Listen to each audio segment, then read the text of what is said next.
जम्मू कश्मीर की कबायली बरादरी के अंदर शादी ब्याह की तकरीब हो और फिर ढोल ना हो, ऐसा आपने बहुत कम देखा होगा। जी हाँ, मैं ये इसलिए कह रहा हूँ क्योंकि जम्मू कश्मीर के ट्राइबल्स की बात करें, ख़ास करके चाहे गुज्जर बकरवाल कम्युनिटी की बात करें या पहाड़ी कम्युनिटी की बात करें, अगर इन लोगों की कहीं भी जो है वो शादी ब्याह की तकरीब हो और फिर ढोल अगर न दिखे आपको, तो सोचें कि आज जो है वो कहीं ना कहीं इन लोगों के कल्चर में भी तब्दीली आ चुकी है।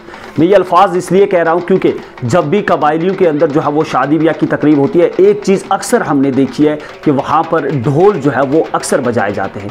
लेकिन दिन ब दिन जो है वो ज़माना तरक्की याफ्ता होता जा रहा है, दिन ब दिन चेंज आती जा रही हैं और अब ये ढोल जो है वो इन कबायली लोगों की शादी ब्याह की जो तकरीब हैं उनमें भी बहुत कम देखने को मिलता है, क्योंकि ढोल की जगह जो है वो अब म्यूज़िक सिस्टम्स, जिन्हें आम ज़बान में डीजे कहते हैं, या फिर संगीत से जुड़े जो लोग होते हैं यानी कि गुलकार संगीतकार जो है वो अब लोग शादियों में बुलाते हैं और ढोल का कल्चर रफ्ता रफ्ता कम होता जा रहा है। हम एक ऐसी तकरीब के अंदर आज मौजूद हैं जहां पर आज भी जो है वो ये ढोल देखने को मिला। आज भी जो है वो लोगों ने इस ढोल पर जो है वो कहीं ना कहीं जो है वो बड़े बेहतरीन तरीके से जो है वो एंजॉय किया और हमने मुनासिब समझा कि क्यों ना इस कल्चर को जम्मू कश्मीर की आवाम तक पहुँचाएँ और आखिर आज इनसे जाने कि आखिर जो ये कल्चर दिन ब दिन अब ख़त्म होता जा रहा है, किस तरीके से इनसे इन लोगों की रोज़ी रोटी पर असर पड़ता है और क्या कुछ इसके पीछे की कहानी है। मेरे साथ बातचीत करने के लिए फारूक साहब मौजूद हैं। सबसे पहले वक्त देने के लिए आपका बहुत बहुत शुक्रिया। अस्सलाम वालेकुम रहमतुल्लाह।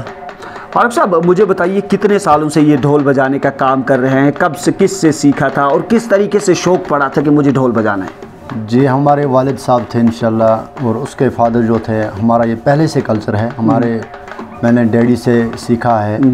मुझसे पहले आशिक साहब थे, इन्होंने तो मुझसे पहले ही उससे बहुत टाइम गुजारा है, तकरीबन इसको 20-25 साल हो गए, तो मुझे भी तकरीबन 15-16 साल हो गए।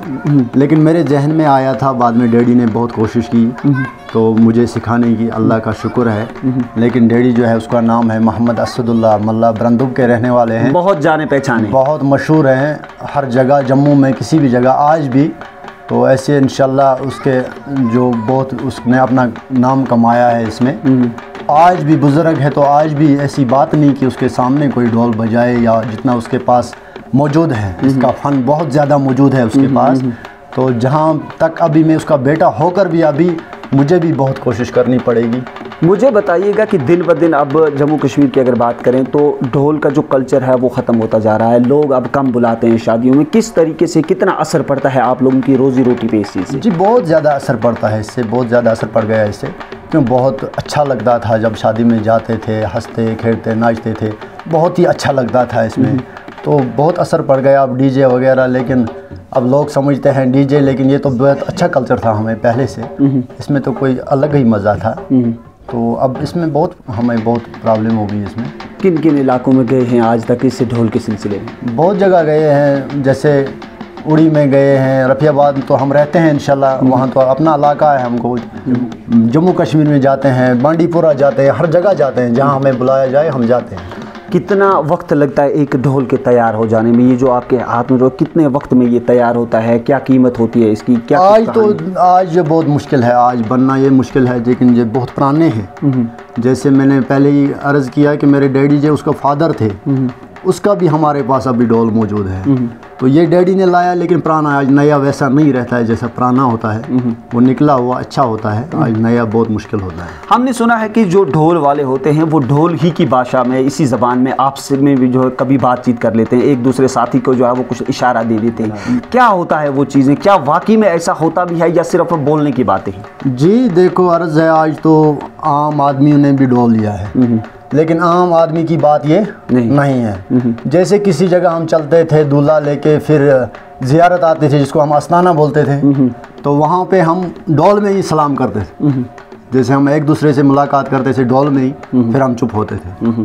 तो आम जो आज निकले हैं, आम जिनको पता नहीं है, उनको इस चीज़ का पता नहीं। शुरुआत कैसे, जैसे हम जाते हैं किसी घर में, पहले हम सलाम से शुरू करेंगे, वो हमको पता लगता है। लेकिन आदमी कितना दूर है, अगर ढोल की आवाज़ वहाँ तक जाएगी, हम बुलाएंगे, हमारा आदमी आ जाएगा। मेरे साथ आशिक साहब भी है और आशिक साहब के हवाले से इनका कहना है कि ये मुझसे ज़्यादा सीनियर हैं और आशिक साहब का कहना है कि मैंने फ़ारूक साहब के वालिद साहब से ये हुनर सीखा है। आशिक साहब से भी बातचीत करेंगे और इनसे भी जानेंगे कि आखिर इनकी कहानी किस तरीके से शुरू हुई थी और कब से जो है ढोल बजा रहे। आपको कितना अरसा हुआ है? फ़ारूक साहब कह रहे हैं कि आप मुझसे ज़्यादा सीनियर हैं। अस्सलाम वालेकुम सर, मेरे को इस पे डैडी ने सिखाया, मोहम्मद अब्दुल्ला मला ने। मेरे को 25 साल हो गए कम से कम ढोल बजाते। अच्छा, तो फिर मैंने सीखा इसके बाद से। कितने किस्म के ढोल बजाए जाते हैं, किस किस किस्म के ढोल होते हैं, ये बताइए।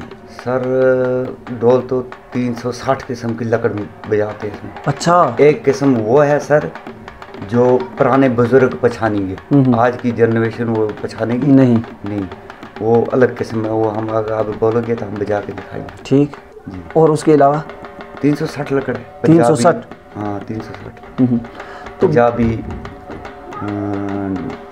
और भी काफ़ी सारे ढोल होते हैं। ये मेरे साथ इस वक्त वो लोग थे जिनका ये कहीं ना कहीं जो है वो इस कामकाज के साथ काफ़ी बरसों से जुड़े हुए हैं और इनका कहना है कि मेरे जो है वो वालिद साहब, उनके वालिद साहब भी जो है वो यही काम करते थे, यानी कि ये वर्सा जो है वो, ये कसब जो है वो इन्हें वरासत में मिला है। लेकिन दिन ब दिन अब ये कल्चर जम्मू कश्मीर के अंदर ख़त्म होता जा रहा है और इनका ये साफ़ तौर पर कहना है कि इससे हमारी जो रोज़ी रोटी है उस पर भी काफ़ी बुरा असर पड़ता है। हमें उम्मीद है कि आप सब दोस्तों को ये रिपोर्ट पसंद आएगी और इस रिपोर्ट को आप तक पहुँचाने का सिर्फ हमारा मुद्दा और मकसद यही है कि हम जम्मू कश्मीर के उस कल्चर के हवाले से आज बात कर रहे हैं, उस तहजीब के हवाले से बात कर रहे हैं जिसे अब रफ्ता रफ्ता हम कहीं ना कहीं ख़त्म होता हुआ देख रहे हैं।